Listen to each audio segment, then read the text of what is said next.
प्रदेश उत्तराखंड।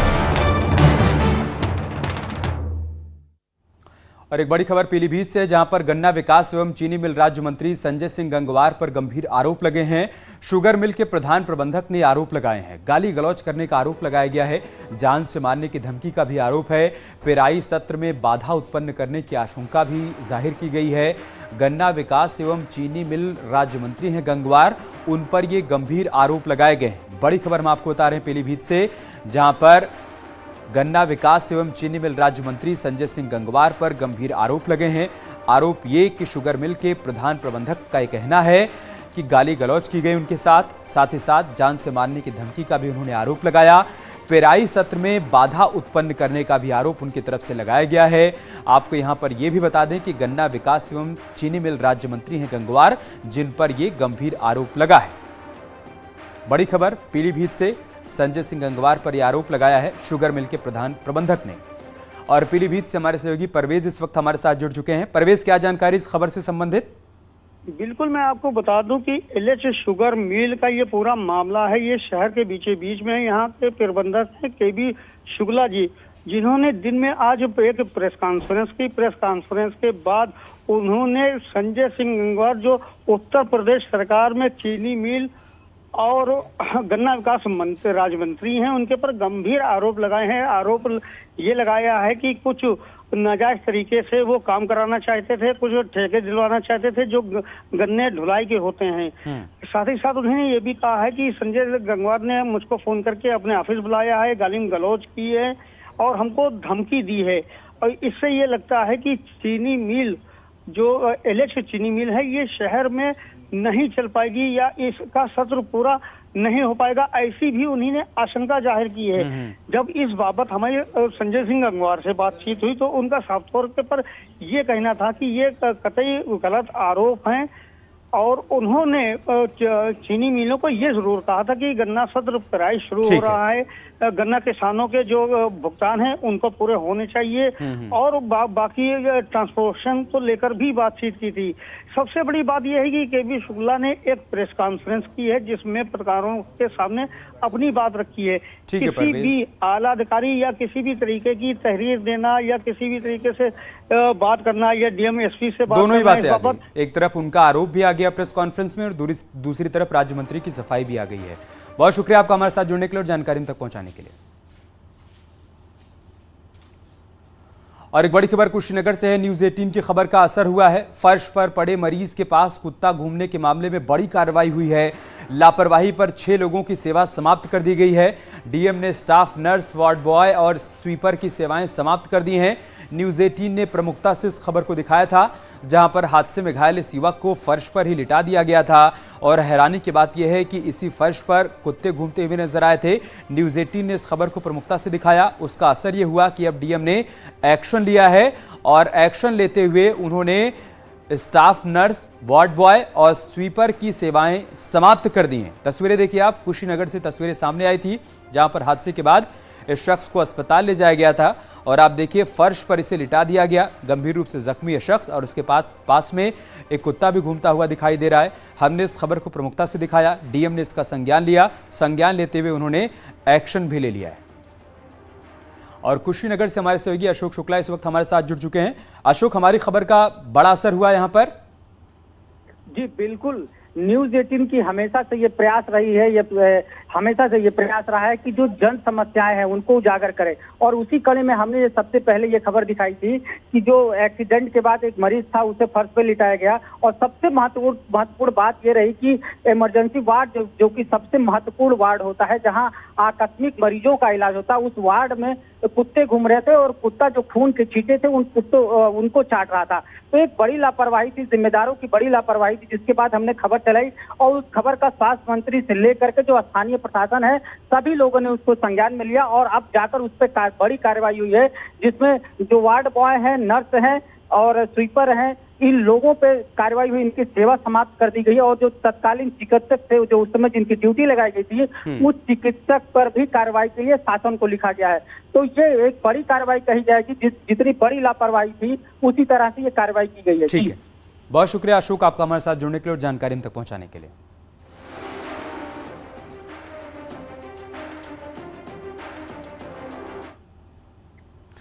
और गोला गोकर्णनाथ उपचुनाव से जुड़ी बड़ी खबर आई है। 3 बजे तक 44.05% मतदान हुआ है। शाम 5 बजे तक वोटिंग होनी है।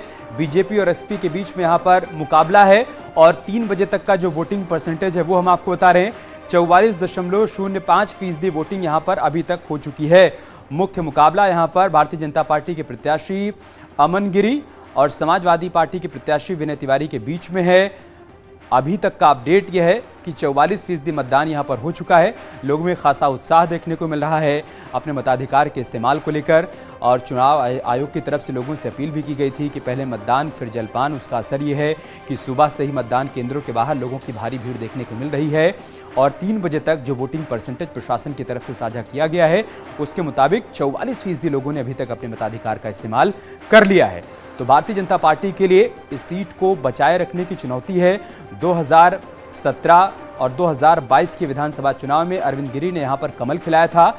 2022 में उनके निधन के बाद उनके बेटे अमन गिरी पर भारतीय जनता पार्टी ने भरोसा जताया, उनको अपना प्रत्याशी बनाया है। और समाजवादी पार्टी ने एक बार फिर से विनय तिवारी पर ही भरोसा जताया है, जो सिर्फ एक बार इस सीट से जीते हैं। जब परिसीमन के बाद साल 2012 में सीट का गठन हुआ था तब विनय तिवारी ने यहां पर साइकिल दौड़ाई थी, लेकिन 2017 और 2022 के विधानसभा चुनाव में उनको हार का सामना करना पड़ा था। बावजूद इसके अखिलेश यादव ने एक बार फिर से विनय तिवारी पर भरोसा जताया और अमन गिरी के सामने उनको चुनावी मैदान में उतारा है। हमारे सहयोगी मनोज इस वक्त हमारे साथ जुड़ चुके हैं। मनोज, अभी क्या अपडेट, क्या जानकारी है वोटिंग परसेंटेज को लेकर? कैसा उत्साह लोगों के भीतर देखने को मिल रहा है? बिल्कुल अमित, आपको बताना चाह रहा हूँ, लखीमपुर खीरी में जो गोला विधानसभा में उपचुनाव का मतदान चल रहा है, 3 बजे तक अब तक 44.05% मतदान हुआ है। परसेंटेज देख के लगता है कि कहीं ना कहीं इस बार 55 से 60% के आसपास मतदान रहेगा। जिस तरीके से उपचुनाव में मतदाता निकल के बाहर आ रहे हैं, समाजवादी पार्टी और भारतीय जनता पार्टी के बीच कड़ी टक्कर देखने को मिल रही है। दोनों ही प्रत्याशी अपनी जीत का दावा कर रहे हैं, लेकिन इस चुनाव में प्रत्याशी जो मतदाता है वो भी उत्साह अपना दिखा रहे हैं, आगे बढ़ जाकर वोटिंग कर रहे हैं। 2022 के विधानसभा चुनाव में कितने फीसदी वोटिंग यहाँ पर हुई थी मनोज? बिल्कुल 2022 के चुनाव में 65% वोटिंग हुई थी। इस बार 2019 के चुनाव में 63% वोटिंग हुई थी। इसको लेकर अब जिस तरीके से वोटिंग चल रही 3 बजे तक 44.5% वोट हुआ है, तो इसको देखकर लगता है कहीं ना कहीं 55 से 60% के लगभग वोट परसेंटेज रहेगा। कहीं ना कहीं जो मतदाता है वो उत्साह दिखाते हुए पोलिंग बूथ सेंटरों पे आ रहे हैं। 3 बजे के हिसाब से संतोषजनक voting percentage.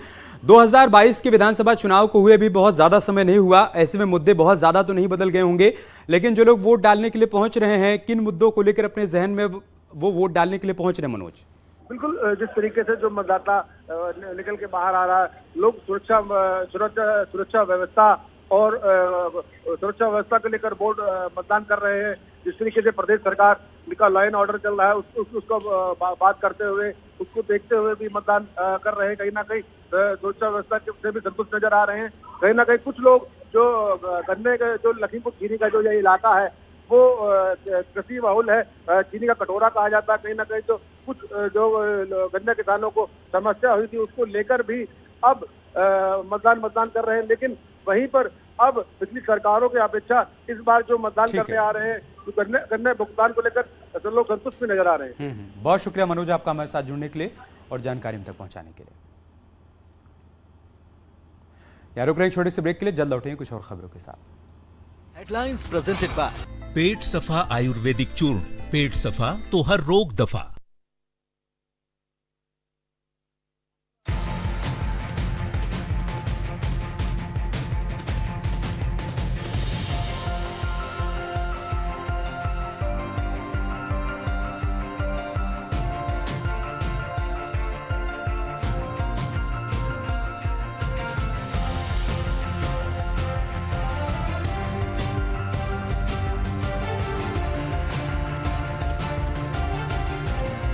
Headlines presented by पेट सफा आयुर्वेदिक चूर्ण, पेट सफा तो हर रोग दफा।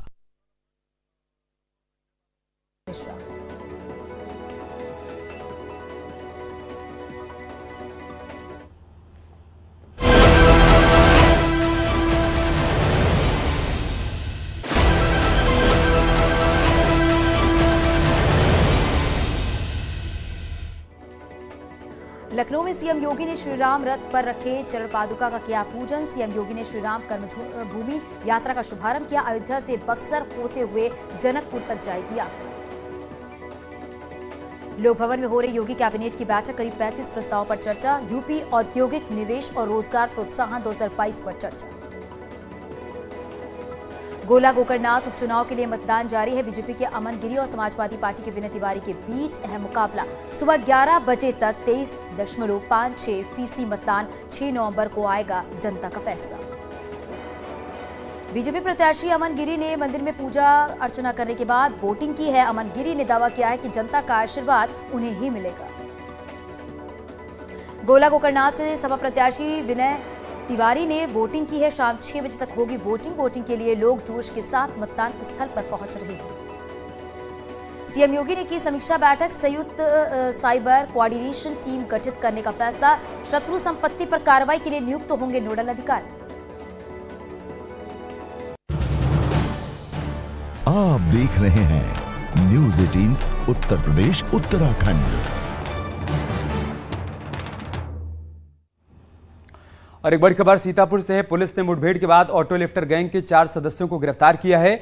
गिरफ्त में आए बदमाशों के कब्जे से पुलिस ने चोरी की 6 बाइक और अवैध असलहा बरामद कर लिया है। साथ ही 100 ग्राम अफीम भी बरामद की है। पुलिस के मुताबिक ऑटो गैंग के सदस्य अब तक 300 बाइक चोरी कर चुके हैं। गैंग के सदस्य सीतापुर, लखनऊ, लखीमपुर और उत्तराखंड में सक्रिय थे। चोरी की बाइकों को ये लोग नेपाल में 20 से 25 हजार रुपए में बेच दिया करते थे।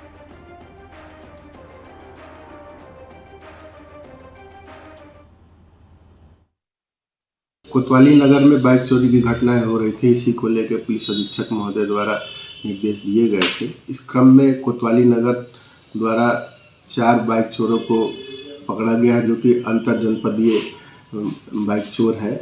इनके द्वारा लखनऊ, सीतापुर और आसपास के जिलों में काफ़ी बाइकें चोरी की गई थी। इनसे अभी तक 6 बाइकें बरामद हुई हैं। इनका मोडस ऑपरेंडी ये था कि ये चोरी करके और ले जाके नेपाल में गाड़ियां बेच देते थे। इनसे और भी गहन पूछताछ की जा रही है और आगे इसमें कार्रवाई की जाएगी। और गुजरात में हुए पुल हादसे के बाद उत्तराखंड में अलर्ट जारी किया गया है। उत्तराखंड में अब सभी पुलों की सेफ्टी का ऑडिट किया जाएगा। सीएम पुष्कर सिंह धामी ने कहा है कि हमारे लिए राज्य के लोगों के जानमाल की सुरक्षा जरूरी है, इसलिए सभी पुलों के ऑडिट का आदेश दे दिया गया है। सभी पुलों और झूला पुलों के साथ ही पुराने पुलों का ऑडिट किया जाएगा। सीएम ने कहा कि जिन पुलों की मरम्मत की जानी है उन्हें समय रहते पूरा कर लिया जाए। ये बड़ी खबर हम आपको बता रहे हैं। गुजरात के मोरबी में जो हादसा हुआ उसे सबक लेते हुए उत्तराखंड शासन की ओर से ऑडिट का आदेश दिया गया है। सभी पुराने पुलों और झूला पुलों का ऑडिट करवाया जाएगा। साथ ही सीएम पुष्कर सिंह धामी ने साफ कर दिया है कि राज्य के लोगों की जानमाल की सुरक्षा सरकार की जिम्मेदारी है और इसी दिशा में ये बड़ा फैसला लिया गया है। हमारे लिए जानमाल की सुरक्षा बहुत प्राथमिकता है। पहली प्राथमिकता है कि सभी की जानमाल सुरक्षा रहे, इसलिए हमने सभी पुलों का, झूला पुलों का और जो पुल पुराने हो गए सभी का ऑडिट करवाने का निर्णय लिया है, जिससे कि सुरक्षा बनी रहे और समय पर कोई निर्माण, पुनर्निर्माण होना है वह भी समय पर पूरा हो जाए।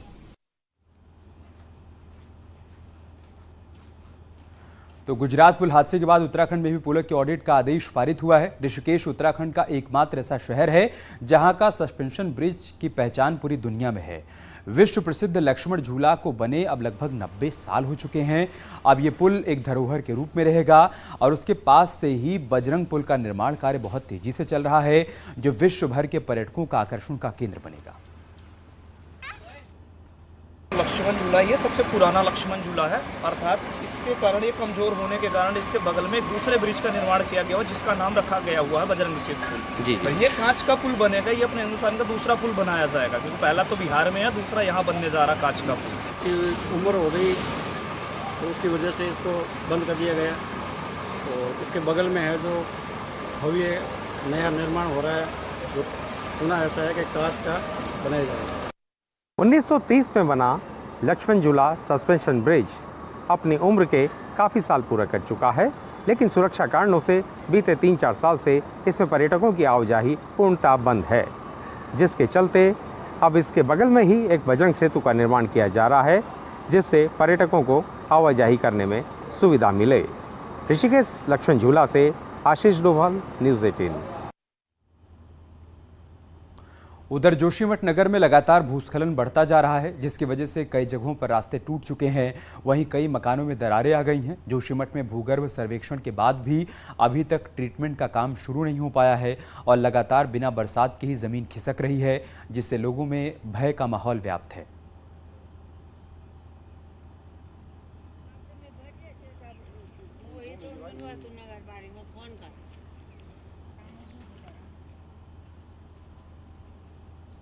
ये तस्वीरें हम आपको दिखा रहे थे। आप देखिए कैसे यहाँ पर लोगों के सामने चुनौती बढ़ती जा रही है। लोगों का ये कहना है कि जल्द से जल्द सर्वेक्षण के बाद उचित कदम यहाँ पर उठाए जाएं, लेकिन फिलहाल ऐसा कुछ यहाँ पर अभी हुआ नहीं है और वही तस्वीर यहाँ पर देखने को मिल रही है। लोगों में भय देखने को मिल रहा है। छोटा सा ब्रेक लेंगे, बहुत जल्द होगी वापसी।